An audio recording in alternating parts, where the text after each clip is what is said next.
Saudações, turma. Bem, na videoaula da ordenação por inserção binária, eu comentei com vocês que a ordenação por inserção ela tem dois problemas, né?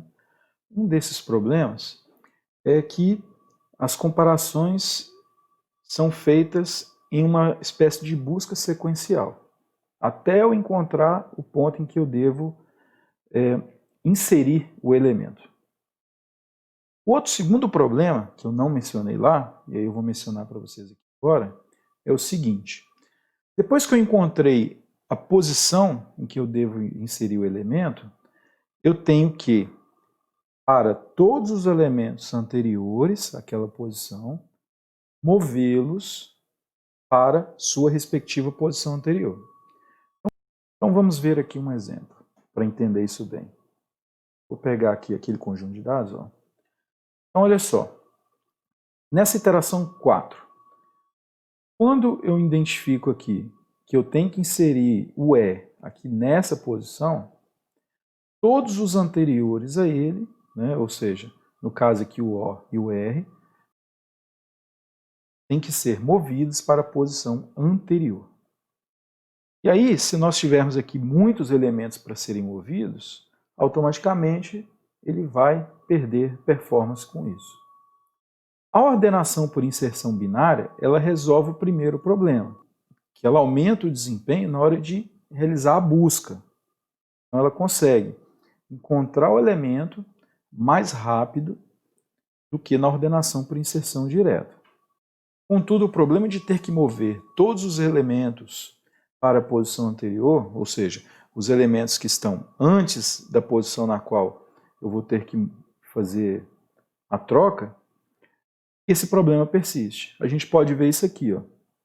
Nós temos aqui, ó, nesse laço, que uma vez que ele encontra aqui, na posição direita, a posição correta para fazer a inserção do elemento, é executado um laço para que todos os elementos anteriores tenham sua posição ajustada. Entendido? Então, quer dizer, a ordenação por inserção binária resolve parcialmente o problema da ordenação por inserção direta. Nesse caso, temos o shell sort, né, que é a ordenação por inserção com diminuição de incremento, que tenta resolver ao mesmo tempo os dois problemas. Vamos ver? Shell, em 1959, ele propôs uma extensão do algoritmo de ordenação por inserção. O método da inserção, como eu já mencionei para vocês, ele troca os itens adjacentes, né, quando se está procurando o ponto de inserção na sequência destino. Assim, se o menor item estiver na posição mais à direita, no vetor, o número de comparações e movimentos é igual a n-1, ou seja, é linear, né? É uma pesquisa sequencial para encontrar o elemento. O método Shell contorna esse problema permitindo trocas de registros que estão distantes um do outro. Com essa troca de registros distantes, ele acaba também favorecendo a redução desse excesso de trocas que é realizado na inserção direta e na ordenação binária. Os itens que estão separados H posições são rearranjados de tal forma que todo Hésimo item leva uma sequência ordenada. E é esse H que é o que permite, pessoal, essas trocas distantes. Tá? A gente vai entender direitinho como é que funciona esse H. O shell sort é uma ótima opção para arquivos de tamanho moderado, mesmo porque são implementações simples e requer uma quantidade de código pequena. Contudo, uma desvantagem que ele tem é que ele não é um método estável, né?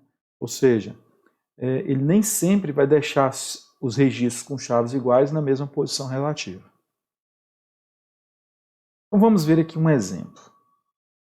Então nós temos aqui esse vetor com as seguintes informações: O, R, D, E, N, A, né, em cada posição.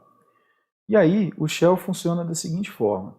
Primeiro é feito o cálculo do H, que nesse caso aqui foi obtido o valor 4. Uma vez que ele obteve o valor 4, para ele comparar o primeiro elemento, ele vai contar então 1, 2, 3, 4. E vai comparar o primeiro elemento, que é o O, com esse elemento aqui, quinto elemento, que é o N. Notaram aí a comparação com elementos distantes? Né? E ele não só compara, mas troca também. Porque aqui nesse caso, ó, como o O é maior que o N, então ele realiza a troca. Ó. O O veio para cá e o N veio para cá.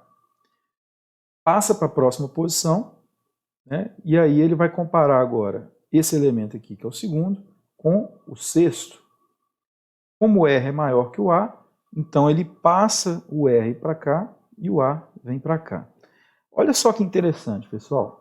Se vocês notarem, essa estratégia do shell sort, de utilizar esse parâmetro H como referência para fazer as comparações de trocas, acaba reduzindo não só o número de comparações, mas reduz também o número de trocas. Esse A, por exemplo, se a gente utilizar a ordenação para inserção direta, ele é movido sequencialmente até ele chegar lá na primeira posição, que é a posição dele. Nesse caso aqui, ele com uma interação apenas, ele já foi para a segunda posição, ou seja, ele já está praticamente do lado de onde ele deve estar. Na segunda iteração, o H é recalculado, então ele passa a valer 2. Então ele vai proceder da seguinte forma. Vai comparar inicialmente o N, vai contar 1, 2, e aí vai comparar o N com o D. Como o N é maior que o D vem para cá, o D vem para cá. Passa para o seguinte, que é o A. Vai contar 1, 2 e vai comparar o A com o E. Como o A é menor que o E, então eles permanecem inalterados. Passa para a próxima posição, que é o D. 1, 2, vai comparar o D com o O. Como o D é menor que o O, eles vão novamente permanecer inalterados. Passa para a próxima posição, vai comparar o E com o R. Como o E é menor que o R, novamente eles vão permanecer inalterados. Na sequência, ele recalcula o H, nesse caso aqui vai ser obtido o valor 1, e aí, nessa última iteração, em que o H passa a valer 1, ele atua como uma ordenação para inserção direta. Só que com a seguinte diferença, boa parte dos elementos já vão ter realizado trocas distantes, e com isso o vetor já vai estar praticamente ordenado. Então, o custo que ele vai ter para trocar o restante dos elementos é bem menor. Viram que bacana? Vamos dar uma olhada no pseudocódigo. Bem, então nós temos aqui, ó, inicialmente, iniciamos H com 1 e é feito um laço para calcular o H inicial. Tá? A ideia é que seja feito um cálculo do H com base no tamanho do número de elementos do vetor. Por isso que é feito esse cálculo aqui. Tá? Ele funciona da seguinte forma. Ó, H começa com 1, como H vai ser menor que N, então ele entra. H vai receber o quê? 3 vezes H mais 1.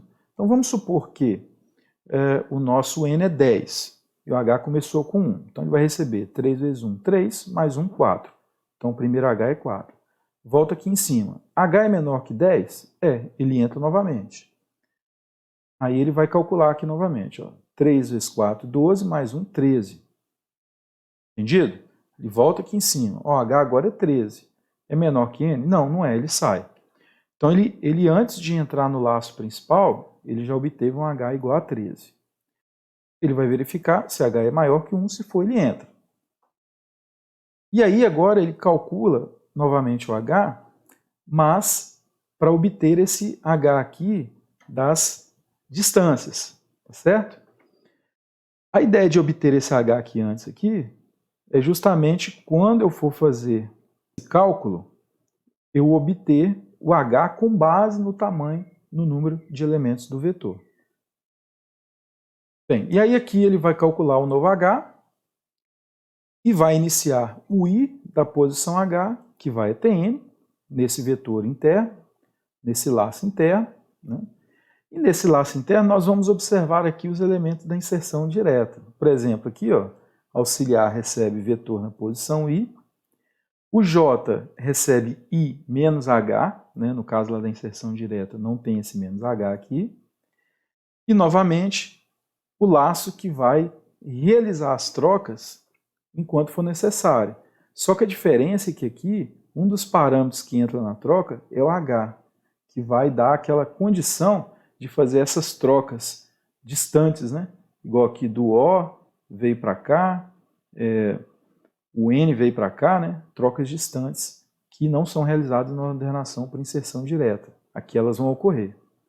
Ao término desse laço, ele já vai ter feito as trocas necessárias, só vai faltar então pegar o elemento auxiliar, né, e colocar na posição correta dele, que vai ser vetor na posição J mais H, da mesma forma que é feito na ordenação por inserção direta. Então perceberam, pessoal? É realmente uma adaptação da ordenação por inserção direta, só que com essa capacidade aí de trocas distantes, né, espaçadas, vamos dizer assim. Entendido? Bem, eu espero que vocês tenham compreendido. É um algoritmo simples de implementação, né? E nós vamos fazer isso na próxima videoaula. Ficamos por aqui então. Até a próxima.